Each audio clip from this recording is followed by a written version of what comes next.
We Tamil நேயர்களுக்கு வணக்கம். விவசாய சங்கத்திலிருந்து திரு துளசி நாராயணன் அவர்கள் இணைஞ்சிருக்காங்க. வணக்கம் சார். வணக்கம். சார், விவசாயிகள் போராட்டம் டெல்லியில ஒரு உச்சம் அடைஞ்சிட்டு இருக்கு. இன்னைக்கு ஒரு விவசாயி இறந்திருக்காரு. கியான் சிங் அப்படிங்கிற மூத்த விவசாயி ஒருத்தர் இறந்திருக்காரு. இப்போ அங்க கள நிலவரம் எது மாரி இருக்கு சார்? அதாவது ஒரு விவசாயி இறந்திருக்காரு. 3 விவசாயிகளுக்கு கண்ணு பாதிப்படைஞ்சிருக்கு. பல விவசாயிகள் இந்த பில்லெட் குண்டுகள் அடிபட்டு தே ஆர் பீங் ஹாஸ்பிட்டலைஸ்டு. அவங்க மருத்துவமனைகளில் சேர்க்கப்பட்டிருக்கிறார்கள். மருத்துவமனையில வைத்தியம் பண்ணிட்டு இருக்காங்க. பலருக்கு எலும்பு முறிவு ஏற்பட்டிருக்கிறது. எலும்பு அடிச்சே உடைச்சிருக்காங்க.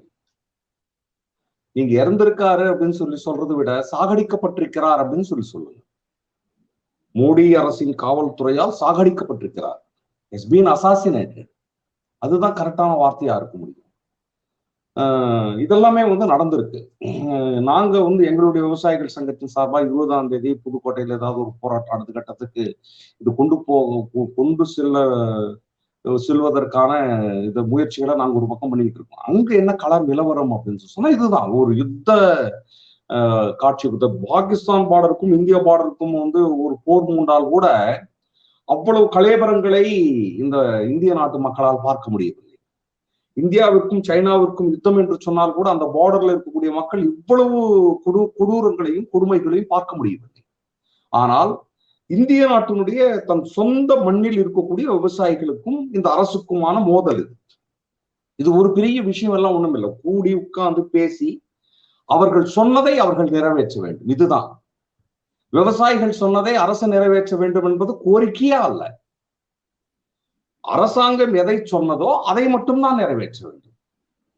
அரசாங்கம் எதை சட்டமாக்கியதோ அதை தான் நிறைவேற்ற வேண்டும். இதைதான் நாங்கள் சொல்லுகிறோமே தவிர நாங்கள் சொன்னதை நிறைவேற்ற வேண்டும், எங்களுக்கு 2 மாடி கூடுதலா காட்டணும், 2 ஏக்கர் கூடுதலா வரணும் என்றது எங்களுடைய கோரிக்கையே அல்ல. நீ எதை சொன்னியோ அதை நீ நிறைவேற்று என்று சொல்லுகிறோம். நான் நிறைவேற்றுவேன் என்று ஒப்புதல் வாக்குமூலம் எப்போ 2000 நவம்பர்ல ஆரம்பிச்சு 2001 டிசம்பர் 8ஆம் தேதி முடிக்கும் போது இப்படி நீங்க ஒரு உத்தரவாதம் கொடுக்குறீங்க. Return assurance. சட்டமாக்குங்க அப்படின்னு சொல்லிட்டுதான் இப்ப நம்ம போராடிக்கிட்டு இருக்கிறோம். நான் சட்டமாக்க மாட்டேன் அப்படின்னு சொல்லி இப்ப பேசிக்கிட்டு இருக்கிறார். இப்போ 2000 நடந்த மூவ்மெண்ட்டுக்கும் இப்போ நடக்கக்கூடிய மூவ்மெண்ட்டுக்கும் உள்ள ஒரே வித்தியாசம் என்னன்னா, ஏற்கனவே விவசாயிகள் கிராமப்புற சமூகம் உணர்ந்தது எப்படியெல்லாம் நம்மை தடுப்பார்கள். நாங்கள் அன்றைக்கு டெல்லி நகரத்துக்குள் போகும்போது எங்களுடைய உறவுகள் டெல்லி நகரத்திற்குள் போகும்போது ஜேசிபி கொண்டு போகல. அதுக்கப்புறமா அந்த சிமெண்ட் ஸ்லாப்ஸ் இருக்கும்ல, அதை இழுப்பதற்கான ரோப் எடுத்துட்டு போகல. அதுக்கப்புறம் டீசல் நாங்க கொண்டு போகல. 26ஆம் தேதி டெல்லிக்குள் நாங்கள் நுழையும் போது இது எதையுமே நாங்க கொண்டு போகவில்லை. பண்டம் எடுத்துக்கொண்டோம், பாத்திரங்களை எடுத்துக்கொண்டோம், காய்கறிகளை எடுத்துக்கொண்டோம், சுமந்து கொண்டோம் போனோம். அவ்வளவுதான். இப்போ டெல்லி நகரத்திற்குள் போன விவசாயிகள் போர் போடுவதற்கான இயந்திரங்களை கையோடு எடுத்து போயிருக்காங்க. ஜேசிபிக்களை கொண்டு போயிருக்கிறாங்க, புக்லின்களை கொண்டு போயிருக்கிறாங்க. இவன் ஸ்லாப்ஸ் போட்டு மேல இந்த ஃபென்சிங் போடுறான், இரும்பு ஃபென்சிங், இந்த முள்வேலிய ரவுண்டு சுத்துறாரு. அதையெல்லாம் பிடுங்கி எடுப்பதற்கான இயந்திரங்களோடு தான் விவசாயிகள் உள்ளே நுழைஞ்சிருக்கிறார்.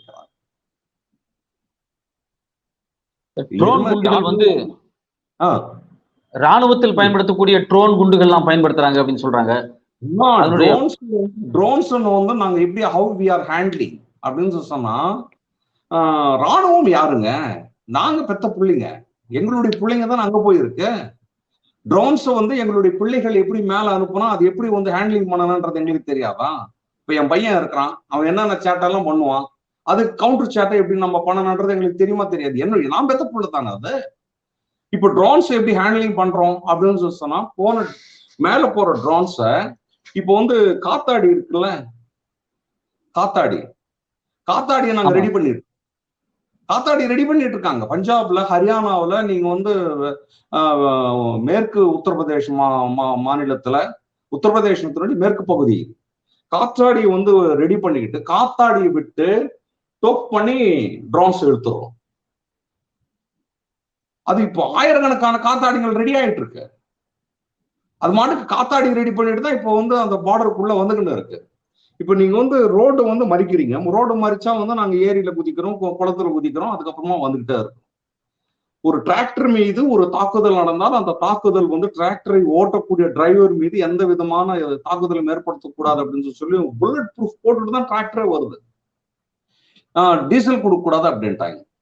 டீசல் வந்து கொடுக்க கூடாதுன்னு ஆர்டர் போடுறதுக்கு முன்னாடி ஆயிரக்கணக்கான லிட்டர் டீசல் வந்து நாங்க வந்து வாங்கி வச்சாச்சு. எங்களுடைய வேளாண் சமூகம் வந்து வாங்கி வச்சுட்டாங்க ஆயிரக்கணக்கான லிட்டர் டீசல். ஏன்னா எங்களுக்கு தெரியும் நாங்க வந்து போக போறோம் அப்படின்னு சொல்லி சொன்னா இது சேட்டெல்லாம் வந்து அரசாங்கம் பண்ணும் அப்படின்றது எங்களுக்கு தெரியும்.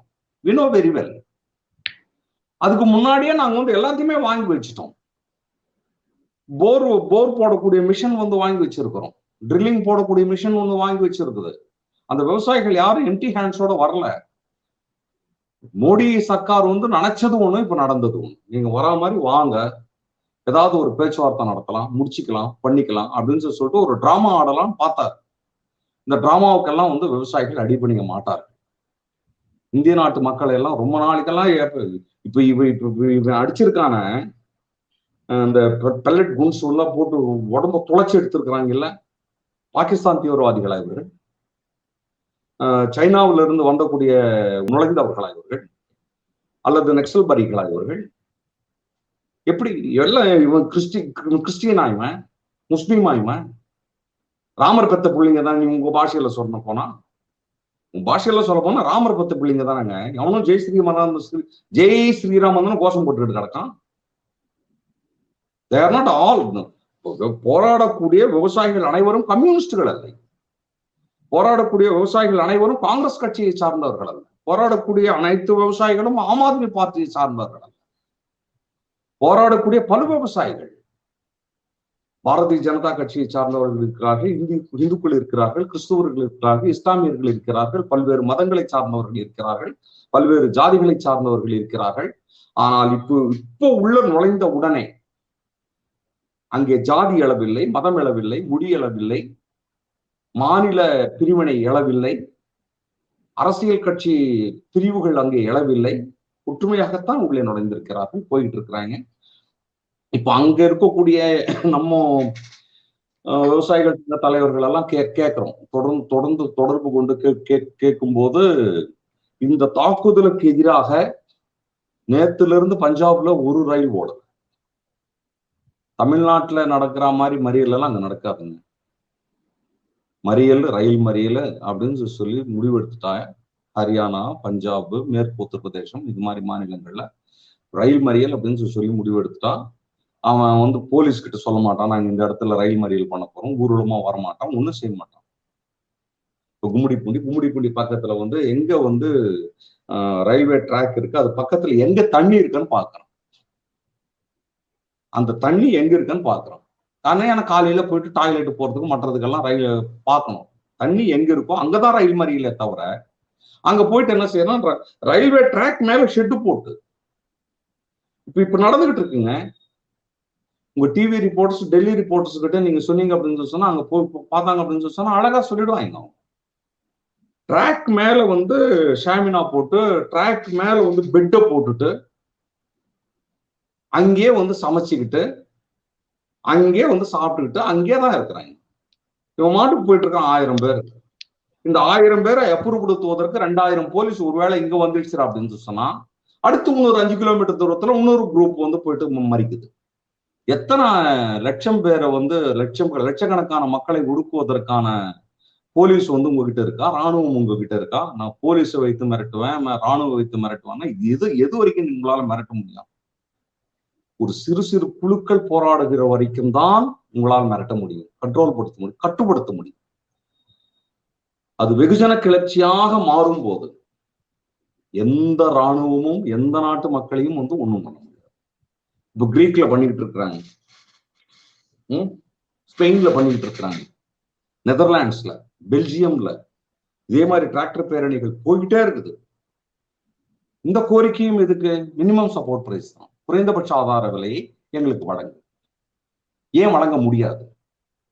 அது சொல்லுங்க, ஏன் வழங்க முடியாது? 24 லட்சம் கோடி ரூபாய் 100-120 குடும்பங்களுக்கு வாரி உங்களால் வழங்க முடியும். கொடுக்க முடியும் இல்லையா? 14,87,000 கோடி, 16,87,000 கோடி அப்படின்னா எவ்வளவு?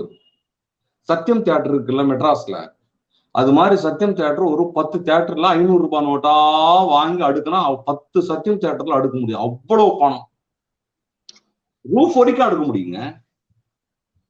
சத்யம் தியேட்டருடைய ரூஃப் வரைக்கும் அடுக்க முடியும். அது மாதிரி ஒரு 10 தியேட்டர்ல அடுக்க முடியும். அம்மா மனத்தையும் வந்து ஒரு 100-120 குடும்பங்களுக்கு கொடுத்துருவீங்க நீங்க, உங்களால முடியும்.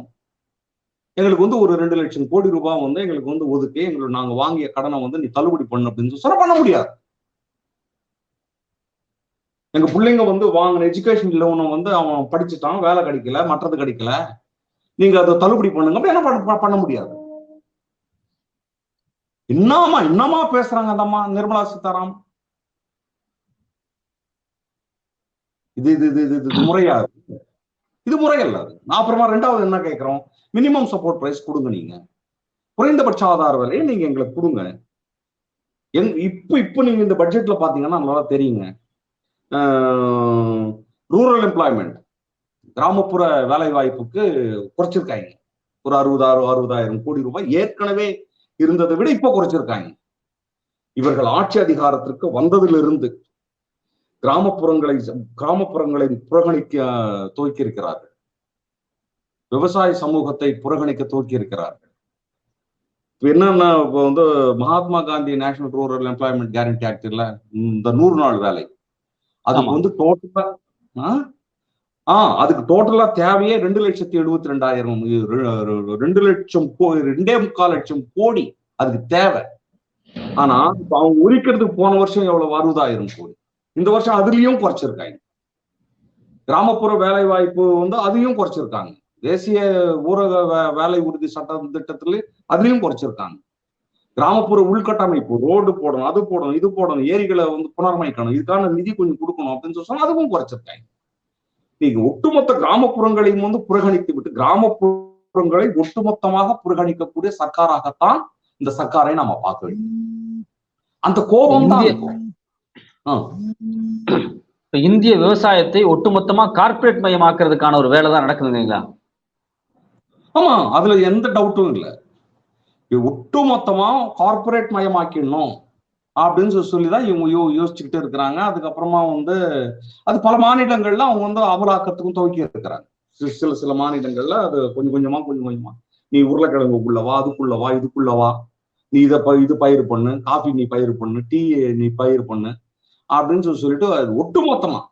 இப்போ அப்ப அமெரிக்காவில வந்து நீங்க விவசாயத்தெல்லாம் நீங்க பாத்தீங்க அப்படின்னு சொன்னா எந்த கழனியுமே வந்து காடுமே வந்து 10 சென்ட் 20 சென்ட்ல ஒரு பாக்குறாங்களே இப்ப நம்ம அங்கெல்லாம் நீங்க பாத்தீங்க அப்படின்னு சொன்னா 70 ஏக்கர் 80 ஏக்கருக்கு வந்து ஒரே ஒரு வரப்பு, அவ்வளவுதான், ஒரே சதனம். 70 ஏக்கர் 80 ஏக்கர் அங்க ஆப்பிள பறிச்சுட்டாங்கன்னா கழனிலேயே அந்த காட்டுலயே வந்து ஒரு பக்கம் பறிச்சுக்கிட்டே இருப்பான், ஒரு பக்கம் கழுவிடும், ஒரு பக்கம் ட்ரை ஆயிடும், இன்னொரு பக்கம் ஜூஸ்க்கு போயிடும், அதுக்கப்புறமா வந்து புழிஞ்சிரும், ஜூஸ் ஆக்கிட்டு அந்த ஜூஸ் மட்டும் தான் கம்பெனிக்கு போகுது. இப்படி வந்து இந்த விவசாயத்தை இங்க இது மாதிரி பண்ணலாம். கார்பரேட்டுகளுக்கு என்ன தெரியும் விவசாயத்தை பத்தி? கார்பரேட்டுகளுக்கு என்ன தெரியும்? அந்த நிதி வந்து எங்களுக்கு கொடு, அதுல ஒரு 1/4 பாகம் கொடுங்க. கார்பரேட்டுகளுக்கு நீங்கள் கொடுத்து ஊக்கப்படுத்துறீங்கல்ல, அந்த கொடுக்கறதுல ஒரு 20% எங்களுக்கு கொடுங்க. கிராமப்புற சமூகம் வந்து அவ்வளவு லேசானதெல்லாம் ஒண்ணும் இல்லை. கிராமப்புற சமூகத்தை பத்தி இந்த பயலுங்களுக்கு இவங்களுக்கு தெரியாது. இவங்க கழனியில படுத்துக்கிட்டே வந்து வானத்தை பார்த்து கரெக்டா சொல்லிடுவான் டைம். தெரியுங்களா உங்களுக்கு? எங்க கிராமப்புறத்துல இருக்கிறவங்களுக்கு வாட்ச் எல்லாம் கட்டிட்டு போக மாட்டாங்க சார். படுத்துக்கிட்டு இருப்பான், அப்படியே வானத்தை பார்ப்பான், வானத்தை பார்த்து அந்த நட்சத்திரத்தை வந்து எந்த திசைக்கு வந்துருதோ அப்படின்னு சொல்லி பார்த்துட்டே எழுந்துடுறான்.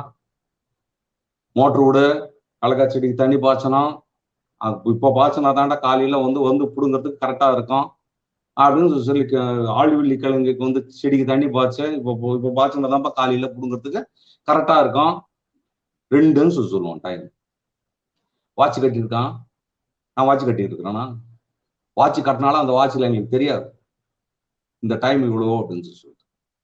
பறவைகள் பறப்பதை பார்த்து நாங்க வந்து சொல்லிடுவோம் இந்த நாளை மறுநாள் வந்து மழை பெய்யும். வேர்க்கடலை போடாதன்னு சொல்லுவோம். வேர்க்கடலை போடாத, விதைக்காத, நெல்லு வந்து விதைக்காத, விறப்பாடு போடாத அப்படின்னு சொல்லிடுவோம். காற்றின் வேகத்தை கணித்து, அதுக்கப்புறமா பறவைகளின் பறக்கும் திசையை கணித்து நாங்க வந்து எங்களால சொல்ல முடியும். அதுதான் விவசாயி.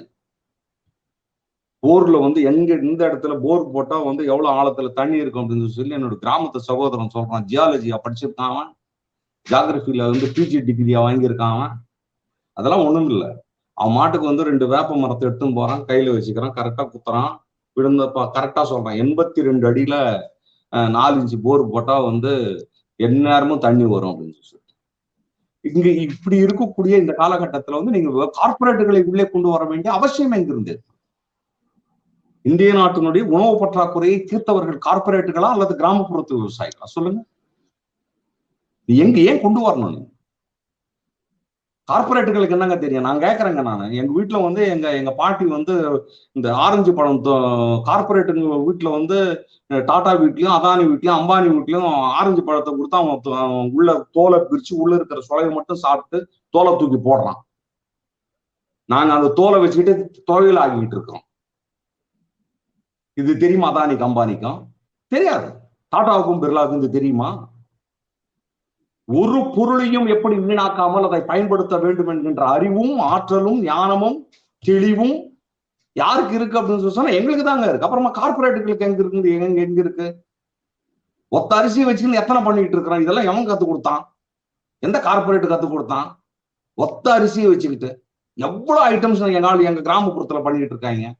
நைட்டு மிச்சமான அரிசி வந்து காலையில வந்து பழைய சோறு அப்படின்னு சொல்லி பேர் மாத்தி அதை பயன்படுத்துகிறது. அதை அப்படியே வந்து கரைச்சி இது காய வச்சோம் அப்படின்னு சொன்னா வத்தல் அப்படின்னு சொல்லி பண்ணிக்கிட்டு இருக்கோம். எலுமிச்சம் தண்ணி ஊத்தினா எலுமிச்சம் சோறு, புளி தண்ணி ஊத்தினா புளி சோறு. எத்தனை ஆரஞ்சு படத்துக்கிட்டே வரேங்க நானு. உங்க டிவி முதலாளி இருக்கிறதுல அவர்கிட்ட வந்து ஆரஞ்சு படம் தோல் கொடுத்து பாருங்க, இன்னும் பண்ண மாட்டேன், தூக்கி போடுவாரு. நான் அப்படி எங்க பாட்டி அப்படி போடாது, எங்க ஆத்தா பாட்டி போடாது, என் பொண்டாட்டி அப்படி போடாது. அது துவையல் ஆக்கும். அதை ஆரஞ்சு படம் தோலை வந்து துவையல் ஆக்கும். அந்த அறிவும் ஆற்றலும் அதுக்கு இருக்கு. அதானி கிட்ட பூசணிக்காவை கொடுத்தா என்ன பண்ணுவான்? தூக்கி ரோட்ல உடைப்பான் அவன் கம்பெனிக்கு வாய்தா பூஜை போட்டு. எங்க ஆளுங்க வந்து அதை வந்து போட்டு ஜூஸ் ஆக்கி குடிச்சிட்டு இருக்கிறான், அதை வந்து துவையலாக்கி சாப்பிட்டுட்டு இருக்கான், அதை சாம்பார் வச்சு சாப்பிட்டுட்டு இருக்கான். இது சாம்பார் வச்சு சாப்பிடணும் அப்படின்னு சொல்லி அறிவும் ஆற்றலும் கிராமப்புறத்திலிருந்து கற்றுக்கொண்டதா அல்லது கார்பரேட்டுகளிடம் இருந்து கற்றுக்கொண்டதா? அறிவு எங்கிருந்து வந்தது? அறிவு கிராமப்புறங்களிலிருந்து தான் வருகிறது.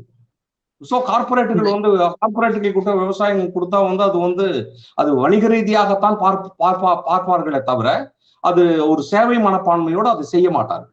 வணிகமாகத்தான் பார்ப்பார். எது போட்டா அதாவது எந்த உணவை உற்பத்தி செய்தால் அது லாபம் கிடைக்கும் அப்படின்னு தான் அவன் யோசிப்பானே தவிர எந்த உணவை உற்பத்தி செய்தால் அந்த என்னுடைய நாட்டு மக்களுக்கு பசியை போக்கும் என்கின்ற ஒரு பொது அறிவு வந்து அவனுக்கு இருக்காது, எங்களுக்கு தான் இருக்கும். உறுதியா இருக்கிறோம். இந்திய நாட்டில் பசியை போக்குவதற்கு கார்பரேட்டுகள் வரவழைப்பது என்பது அது எந்த விதத்திலையும் விடுபடாது, வெற்றி அடையாது. இப்ப உங்களுடைய போராட்டத்துக்கு எதிர்கட்சிகளுடைய ஆதரவு இருக்கா சார்? எந்த அளவுக்கு எதிர்கட்சிகள் ஆதரவு தர்றாங்க? அதாவது எந்த எதிர்கட்சியுமே வந்து இந்த போராட்டத்திற்கு எதிராக நிற்கவில்லை. இன்னும் சொல்ல போனால் பாரதிய ஜனதா கட்சியினுடைய பாரதிய கிசான் மசூர் யூனியன் இருக்குல்ல, அவர்களிலேயே பல பேர் இந்த போராட்டத்திற்குள் வந்திருக்கிறார்கள் என்பதுதான் உண்மை. பிகேயு, பாரதிய கிசான் யூனியன், பாரதிய கிசான் மசூர் யூனியன், பிகேஎம்யூ, அவங்களே இதுக்குள்ள வந்துட்டு இருக்கிறாங்க. மோடியை சார்ந்த ஒரு 100-120 குடும்பங்கள், 100-120 குடும்பங்களை பாதுகாப்பதற்காக, ஒரு சிறிய வர்க்கத்தை பாதுகாப்பதற்காக, ஒரு சிறிய குழுவை பாதுகாப்பதற்காக இப்ப வந்து இவ்வளவு பெரிய மோதல், இவ்வளவு பெரிய அட்டகாசம், மற்றது இதெல்லாம் நடந்துகிட்டு. நான் வந்து அது என்னது நான் குறைந்தபட்ச ஆதார விலையை நான் வந்து நிறைவேற்றிட்டேன் அப்படின்னு ஒரு பக்கம் இப்ப பிரச்சாரம் பண்ணிட்டு இருக்காரு. அவரு பண்றாரு, இந்த மாதிரி நிர்மலா சீதாராமன் பண்ணுது, மற்றவங்க எல்லாம் பண்ணிட்டு இருக்கிறாங்க. நாங்க தான் அறிவிச்சிட்டோமே. எங்க அறிவிச்சு நீ? கோதுமைக்கு 2478 ரூபாய் ஆக்சுவலா அறிவிக்க வேண்டியது, நீ அறிவிச்சது 2675 ரூபாய். நஷ்டம் ஒரு குவிண்டாலுக்கு 203 ரூபாய். ஒரு 10 குவிண்டாலுக்குன்னா எவ்வளவு? 2000 ரூபாய். 30 குவிண்டாலுக்குன்னா 6000 ரூபாய். ஒரு ஏக்கரா வந்து பயிர் பண்ணி ஒரு 6000 ரூபாய் நஷ்டம் போட்டுக்கிட்டு 3 நாமம் போட்டுக்கிட்டு தான் விவசாயி திரும்பி வந்துகிட்டு இருக்கிறான். இதே நீங்க அதே மாதிரி பார்லியில பார்க்க முடியுது, மூக்கடையில பார்க்க முடியுது, சூரியகாந்தியில பார்க்க முடியுது. சூரியகாந்தியில C2+50 அதுக்கும் இவர்கள் அறிவித்திருக்கக்கூடிய விலைக்கும் இடையில இருக்கக்கூடிய கேப்பே ஏறக்குறைய 2321 ஒரு குவிண்டால். 10 குவிண்டாலுக்கு எவ்வளவு ஆச்சு? 20,000. 10 குவிண்டாலுக்கு வந்து 20,000. ஒரு ஒரு ஒரு ஒரு ஒரு ஏக்கராவில் வந்து ஒரு 10 குவிண்டால் வருது அப்படின்னு சொன்னா ஒரு ஒரு ஒரு ஒரு ஏக்கரா சூரியகாந்தி, அதனுடைய அர்த்தம் என்ன தெரியுமா? ரொம்ப புரியுற மாதிரி சொல்லணுமா? உங்க சேனலை பார்க்கக்கூடிய நேயர்களுக்கு ரொம்ப எளிமையா புரியணும் அப்படின்னு சொன்னா, கோதுமை நீ பயிரிட்டியா, ஒரு ஏக்கர் பயிரிட்டா ஒரு 6,000 ரூபாய் நஷ்டம் அந்த விவசாயிக்கு ஏற்படுது. சூரியகாந்தி பயிரிட்டா ஒரு ஏக்கருக்கு 23,000 ரூபாய் நஷ்டம் அடைகிறது. இவ்வளவு நஷ்டத்தையும் ஏற்றுக்கொண்டு தான் அவங்க விவசாயம் செய்து கொண்டு இருக்கிறாங்க. அப்ப நீங்க ஒரு கேள்வி கேட்கலாம், ஏன் இவ்வளவு நஷ்டத்தையும் ஏற்றுக்கிட்டு விவசாயம் பண்ணிக்கிட்டு இருக்கிறாங்க? விவசாயம் என்பது நாங்க வந்து லாப நஷ்ட கணக்காக நாங்கள் பார்ப்பதே இல்லை. அது எங்களுடைய கலாச்சாரம், எங்களுடைய பண்பாடு, எங்களுடைய நாகரிகம். என்னுடைய மகன் வந்து பைக்ல போயிட்டு இருந்தா அடிபடுறான் சார், எட்டுமட்டு ஹாஸ்பிட்டல்ல சேர்க்கிறோம். ஹாஸ்பிட்டல்ல சேர்க்கும் போது டாக்டர் சொல்றாரு, என்னதான் நீங்க பண்ணாலும் ஒரு ஒரு 4 லட்சம் ரூபாய் செலவு பண்ணா உங்களுக்கு 4 நாள் தான் பிழைப்பான். அப்புறமா அதுக்கு மேல ஒன்றும் சொல்ல முடியாது, இறந்துருவான். எனக்கும் தெரியும் அப்படின்னு வச்சுக்கோங்களேன். சரி சார், 4 லட்சம் எதுக்கு வீணு? 4 நாள் பிழைக்கிறதுக்கு 4 லட்சமா? வேணாம், வெண்டிலேட்டர் எடுத்துருங்க அப்படின்னு சொல்லி நான் சொல்லுவேன். நான் யாரும் சொல்ல மாட்டாங்க. எப்படி நீங்கள் உங்களுடைய மகனையோ அல்லது என்னுடைய மகனையோ வந்து அப்படி நாங்க பாக்குறது இல்லையோ, அதே மாதிரிதான் என்னுடைய நிலத்தை நான் பார்த்துக்கிட்டு இருக்கேன். இதில் பயிரிட்டால் இவ்வளவு நஷ்டம் வரும் அப்படின்னு சொன்னா வந்து ரைட்டு அப்படியே விட்டுட்டு வர முடியல எங்களால. அதுதான் மற்றவர்களுக்கும் எங்களுக்கும் உள்ள வித்தியாசமே. That is the difference between others and us. மற்ற தொழில்களில் ஈடுபடுபவர்களுக்கும் விவசாயத்தில் ஈடுபடுபவனுக்கும் உள்ள வித்தியாசமும் வேறுபாடும் இது மட்டும்தான். ஆகவே அப்படியெல்லாம் நாங்க வர முடியாது. இருந்தாலும் வந்து மல்லு கட்டிக்கிட்டு பாதுகாத்துக்கிட்டு அதை வளர்த்து அறுவடை பண்ணி அதை பதப்படுத்தி மூட்டை கட்டி அது சந்தையில் எடுத்து போய் சேர்த்துக்கிட்டு இருக்கோம். என்ன காரணம் அப்படின்னு சொன்னா, விவசாயத்தை எந்த விவசாயியும் லாப நஷ்ட கணக்கோடு அவர்கள் பார்ப்பதில்லை. That is not a trade, that is not a business. அது வந்து வியாபாரம் இல்லை எங்களை பொறுத்த வரைக்கும். அது எங்களுடைய பண்பாடு, எங்களுடைய நாகரிகம், எங்களுடைய கலாச்சாரம். எங்க பண்பாடு என்ன? கிராமப்புறங்கள்ல வந்து நீங்க வந்து ஒரு 11 மணிக்கு ஏதாவது ஒரு ஃப்ரெண்டுடைய வீட்டுக்கு போங்க, சாப்பாடு இருக்காது. பட்டன் பக்கத்து வீட்டுல கேட்டா கொடுத்துருவான். பால் இருக்காது, பக்கத்து வீட்டுல கேட்டா கொடுத்துருவான். நீங்க நகர்ப்புறங்கள்ல அது நடக்காதுங்க, கிராமப்புறங்கள்ல அது நடக்காது. அதான் நகர்ப்புறங்களுக்கும் கிராமப்புறத்திற்கும் உள்ள வித்தியாசம் இதுதான். நான் ஒரு 1/2 லிட்டர் பால் கொடுத்தேனே, 1/2 லிட்டர் தயிர் கொடுத்தேன், அது திருப்பி கூட அப்படின்னு பக்கத்து வீட்டுக்காரர் கேட்க மாட்டோம். அது எங்களுடைய நாகரிகம், கிராமப்புறத்தினுடைய நாகரிகம் அது. உங்களோட நேரத்துக்கும் கருத்துக்கும் ரொம்ப நன்றி சார். நன்றி.